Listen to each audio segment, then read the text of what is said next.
Jean-Louis Marc Webber remporte le Grand Prix, devient-il numéro 1 pour autant chez Red Bull? Écoutez, dans les faits, en tout cas, oui. Parce que maintenant, si on mesure le nombre de victoires, 4 victoires pour Marc et 2 seulement pour Sébastien Vettel, et ça commence à compter. Et ça va forcément compter dans les 7 derniers Grands Prix qui nous restent. Alors, c'est vrai que l'équipe Red Bull Renault va tout faire pour remettre Vettel en scène, mais c'est vrai aussi que Webber a une bonne carte à jouer et que pour l'instant, effectivement, même entre guillemets, il est le numéro 1 de l'équipe. À propos de Vettel, justement, il a mené une course d'équipe, mais une course qui lui coûte cher. Alors ça lui coûte cher pour cette histoire de voiture de sécurité qu'on n'a pas encore bien mis au point. On sait que le nouveau règlement, c'est qu'elle sorte devant le premier. Il y a eu un retardataire, mais elle est sortie effectivement devant Vettel.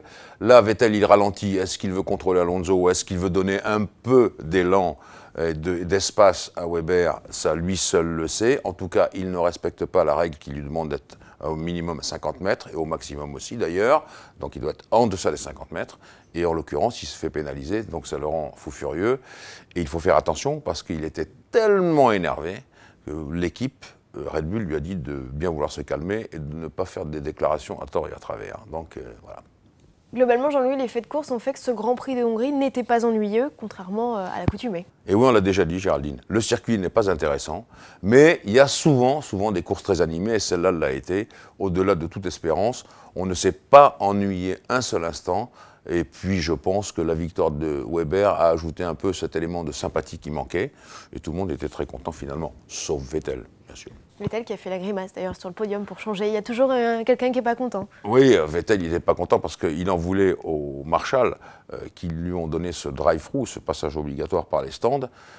La coupe, il a failli l'acheter. Je sais qu'il n'était pas loin des larmes ou dans les larmes à un moment donné. Donc effectivement, pour lui, c'était une victoire tellement prévisible. Il l'avait mené de main de maître, vous savez, à la Vettel, c'est-à-dire qu'il prend l'écart tout de suite et puis après il gère. Mais là, malheureusement, il n'a pas pu gérer. Et donc, il était très mécontent. D'où un podium à la grimace. Renault écope de 38 000 € d'amende, Jean-Louis, pour ce malencontreux accident dans les stands.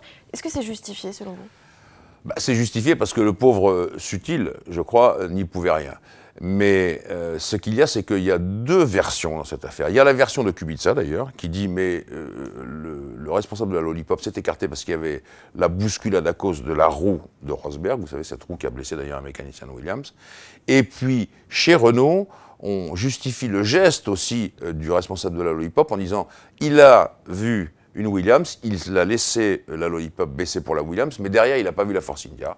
Est-ce que c'est vrai ou pas? J'en sais rien. En tout cas, dans le chaos, l'amende est tombée, nette, claire et précise. Vitaly Petrov est 5e, est suffisant, Jean-Louis, pour garder son volant pour l'année prochaine? Et quid des transferts en même temps? Enfin, il a montré que sur le plan psychologique, il tenait le coup. C'est ce que l'équipe attendait de lui.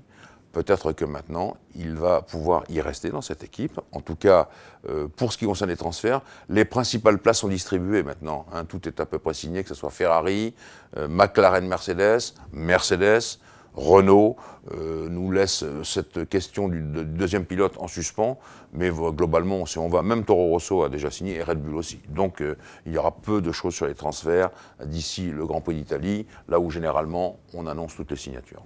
Et pour finir, Jean-Louis, dernière question, que va-t-il se passer maintenant, pendant les 3 semaines de trêve? Alors, pas grand-chose. Vous lirez dans le prochain Auto Plus que les vacances sont réglementées. Interdit de toucher aux voitures, aux performances des voitures, de faire travailler la soufflerie. Les équipes de course obligatoirement en vacances et les gros ordinateurs calculateurs, tout ça c'est coupé. Les équipes de maintenance en revanche travaillent, le marketing et la finance, tout ça ça tourne, mais la Formule 1 a droit à 15 jours et donc tout ça pour l'instant c'est fini, bouclé. On se retrouve juste avant le Grand Prix de Belgique. La rentrée c'est pour le 23 août.